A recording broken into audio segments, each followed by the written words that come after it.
The FAA mentioned very recently in a survey and a report that they provided that there is still a shortage in aviation resources. That includes pilots, that includes other positions within the aviation industry, engineers, all types, analysts, all types of positions.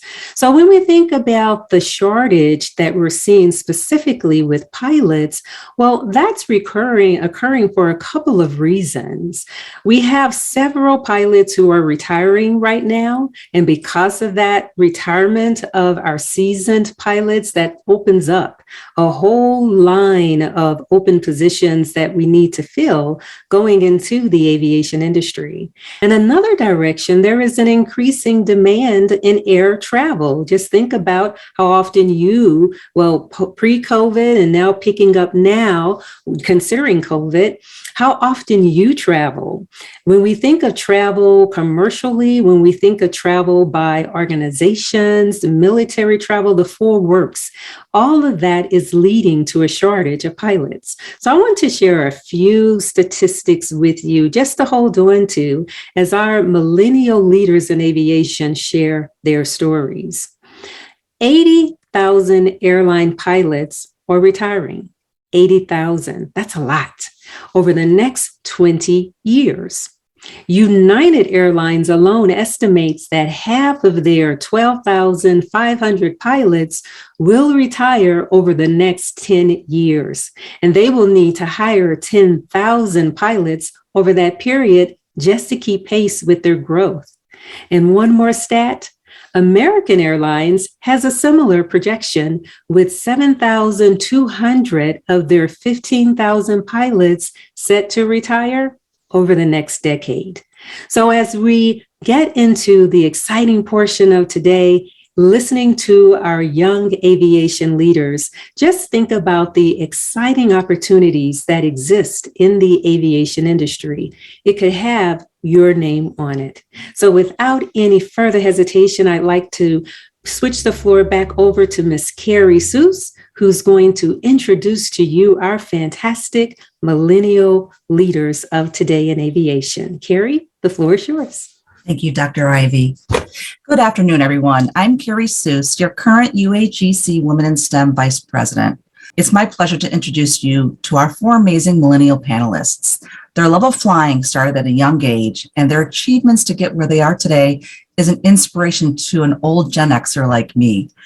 Our second speaker, Tevin Williamson, born and raised in Newark, Delaware, is a first officer with United Airlines. He flew his first plane at 16 and immediately fell in love with flying. Soon after, Tevin enrolled in the aviation program at Delaware State University, earning a bachelor's degree in airways science in 2017. In that same year, he began flying for Republic Airways, and now, as mentioned earlier, is a first officer at United, where he flies the Airbus 320. And again, give a warm welcome to all of our esteemed panelists as I pass the mic. Thank you for joining us, Tevin. Hello, everyone. Thank you all the attendees for tuning in and listening to our story. My name is Tevin Williamson, and I'm a first officer with United Airlines. Just like a lot of pilots that you'll probably meet or talk with, a lot of us fell in love with aviation at a young age, so I too was growing up. Actually, my dad would play a flight simulator on the computer, and I would join in with him, and that's kind of where my interest came from. And it's funny, we always had a joke whenever we were walking around outside. We would look up at a plane and be like, I could fly that.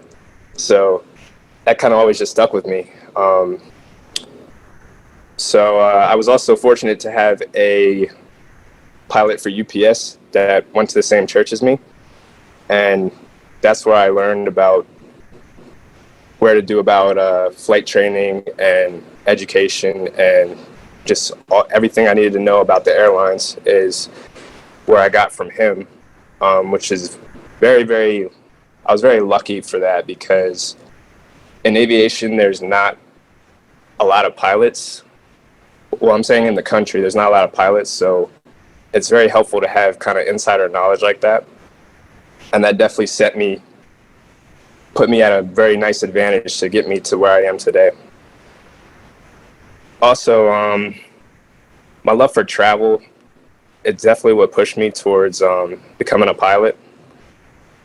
When I was young, me and my family, we would take trips sometimes, and a lot of times, like Mark kind of said, my favorite part was the whole travel experience and just getting on the plane and just being in the air.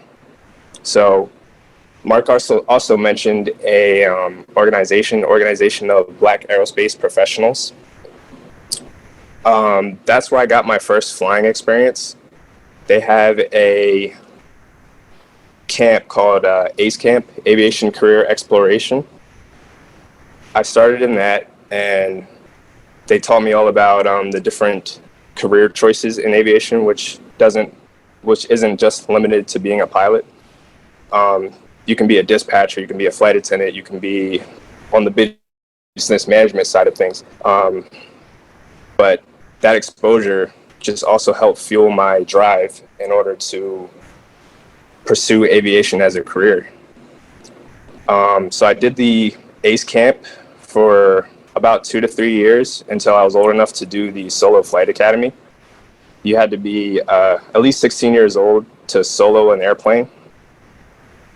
And the camp was a 2-week process where every day we would study, we would fly, and train and build our proficiency level to be able to fly the aircraft by ourselves.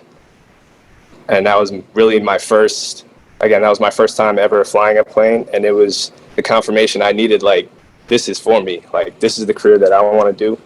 And I could see myself doing this for a very, very long time. So that was my junior year of high school is when I did that solo flight academy. And after doing that, that just completely changed my whole perspective on things. Like, I went back to school and, I studied hard and I worked hard because I knew, like what Mark said, you gotta have good grades, you gotta have, be pretty good with just things in STEM in general. So I had a new drive under me when I went back to high school. I finished out high school. I applied to Delaware State University to their aviation program, where I spent 4 years doing the degree. And what's nice about going to a college that has an aviation program is that you can do all your training there, and then a lot of times they'll hire you back to be a flight instructor so that you can build your flight time to join the airlines. Because to fly in the airlines, there's certain minimum flight hours that you need. And so it's nice that I was able to do my study there, still go to class, and fly as a flight instructor to build my hours towards the minimum requirements to join the airlines. After I completed the program at Delaware State University, flight instructor, got my time, I went to Republic Airways, which is a regional carrier that flies actually for United Airlines, American Airlines, and Delta Airlines. I was flying the Embraer 175, which is a 75-seat passenger jet, typically flying in and out of smaller markets, and I did that based in Philadelphia.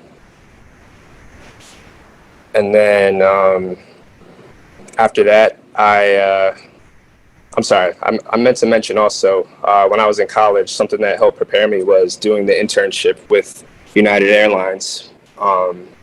Similar to Mark, Mark did his internship with Delta Airlines. I did mine with United Airlines, and that gave me like the insider knowledge of the aviation industry, which again, it just lit a fire under me. Like, after I doing that and being able to travel and just seeing what kind of day-to-day things that pilots do, I knew 100% that it's exactly what I wanted to do. So after I spent my time at Republic, I applied to United Airlines and went through the interview process and everything, and thankfully got hired. And I've been with United Airlines since June of last year. Currently flying the Airbus 320 and absolutely loving it. So I really hope that if anyone's interested in aviation, the information that we give you now can really help you and point you in the right direction. And it's an awesome and super rewarding career. Hi, everyone. I'm Mayan. I am the outgoing secretary with Women in STEM. It is a pleasure to meet everyone and see everyone today. Before we get started with our question and answer section, I want to bring Captain Willie Daniels up to the mic to share a few words. And also after Captain Daniels could all of the panelists turn on their cameras after turn on their cameras, and that would be great so that everyone can see and ask questions. Go ahead, Captain Daniels. Hello, Maya and Mark, Tevin, Chameron, David. We have a couple other additional panelists. And so Tanesha, Wallace, and Tanya Gatlin, as duty calls, says, hey, we need you guys to go to work. And so they're out right now. But, I couldn't be more proud of each and every one of these young individuals who are now airline pilots roaming around the world. And as we mentioned from the standpoint, this is an opportunity like Tevin and Chameron are 20, 25, 26 years of age. They have an opportunity to earn six figures for 40 plus years. And there's not a lot of jobs out there that will pay you six figures for 1 year, but let alone 40 plus years. And that was the whole purpose of when we founded the organization Shades of Blue in 1999 initially. And we filed for our articles of incorporation. It was with the idea of taking airline pilots like myself, alongside of engineers and scientists from our working environment into the classrooms K through college to make it relevant while they're learning what they're learning. But the big thing is we just did not want to go into a classroom and say, hello, I'm an airline pilot, look at me, be like me. So we created a mechanism, a tracking mechanism to get these young people in the pipeline at an early age, whereby we can mentor them on a long-term basis. We can track them all over college. And once they have the credentials that they need to have, then we can help run their resumes right into the HR departments. So we've opened up that pipeline from primary education through secondary education all the way into the workforce. Now, with that being said, I just retired back in 2020 from United Airlines after 42 years of service with United. I thought I was riding off into the sun. And the next thing I know, I felt like the Godfather. They just pulled me right back in. So right now, I currently work in our operations center at Denver International Airport for our chief pilot, Captain Rob Biddle. And I basically represent the chief pilot when they're not in the office. I represent them, representing the pilots and helping them solve whatever issues that they might have that comes up on a day-to-day basis. So I work in our operations center with all of our other managers that run the whole entire airline at United out of Denver. This is a unique opportunity for any of those young people out there that are hearing us today for you to get engaged at an early age. By the time you're 22, 23 years of age, if you got your 4-year degree and you're learning how to fly, maybe you have gotten to the level of an airline transport certificate, it's a great opportunity for you to be 23, 24 years of age and have 40 plus years worth of service. Now, the uniqueness that's going to take place here between now and 2038, in the world, we're looking at worldwide shortages of about 804,000 airline pilots.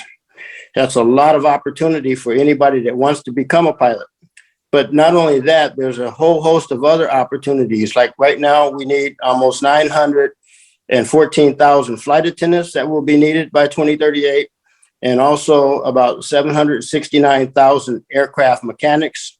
And that's just a few of the jobs. We have dispatchers, we have managers, we have ramp personnel. We have all different types of personnel. We do food service. So it's like a huge, huge company worldwide that needs well-qualified, well-educated employees. Now, David mentioned earlier that you cannot get into this profession if you've been involved in drugs or crime or anything like that. So you have to keep yourself clean. You have to keep yourself healthy. And it's a holistic approach that you want to take a look at this, because the airlines, they will go back throughout your whole entire history to check you out to make sure that they want to put a $250, $300 million piece of equipment in your hands, carrying 300-400 lives at one time across the world safely. And so it's a lot of responsibility that you have to look at it from that standpoint. So this is a great opportunity. As I mentioned, Mark and I, we met when he was 8 years old at a event at the Wings Over the Rockies Air and Space Museum in Denver. The Tuskegee Airmen they were showing the very first movie, the Red Tails. And so that's where I met Mark. He came up to me and said, "Excuse me, sir, are you a pilot?" And I said, "Yes, I am." And he asked me about, "Can you tell me the difference between a PT-2 and a PT-7 pitot-2?" And anybody knows anything about jet engines, it's the inlet pressure on the jet engine versus the outlet pressure. And I was impressed with the mere fact that an 8-year-old kid was asking me a question like that. So Mark and I have known each other for almost 19, 20 years or more. David, we actually met at his high school up at Legacy High School. Within his teacher invited me to come in and speak at their school, Mr. Al Godman. And we still go back and forth to their schools even today to speak to their students. Tevin and Chameron, we had an opportunity to meet as they were already interns with United Airlines. And so the big thing with that is, we set up a relationship. They asked when I was flying as a 777 captain, would I mind if they came and rode on one of my trips with me over to London, which they did. They hopped on my flight. Tevin jump seated, Chameron rode in the cabin, and we had a fantastic time. I had an enjoyable time with a lot of photos showing them all over London and places like that. Since then, they joined our organization, working with my chapter president out of the DC, Maryland, Virginia area, Dr. Valerie Thomas, who's a former famous African-American female inventor for NASA, who invented the illusion transmitter for NASA, and that we use in simulations right now today all over. So Chameron and Tevin both have volunteered their time, and I'm really proud of them for giving back to the next generation, because I asked the students that if I help you, all I ask is you turn around and reach back and help someone else join where you are. So we have other individuals that you'll hear from in the coming future. Miss Tanesha Wallace, who's flying for a company called Wheels Up, and hopefully she'll be here with United very soon.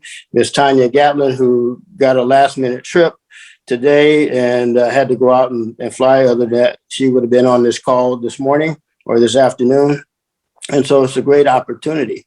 So if anyone is interested, they can feel free to check out our website at ourshadesofblue.org. Students can join our organization all over the country. We have several chapters in Los Angeles, Colorado, DC, Maryland, Virginia, Georgia, New Mexico, and we're bringing other chapters that were dormant back up and operational, like in Illinois and things like that. So this is a great opportunity for those of you who are interested in a rich, rewarding career, to be productive members of society. And I look at it from the standpoint that not only do you benefit, but everybody involved in your sphere of influence, your family members and your friends can all benefit from that. And with that being said, I will turn it back over to Dr. Ivy. Thank you. Hello, everyone. This has been so exciting. Oh my goodness, I am so inspired. Right now, we're going to switch the view to gallery, and we are asking if all of the panelists, including Captain Willie, can turn on your cameras.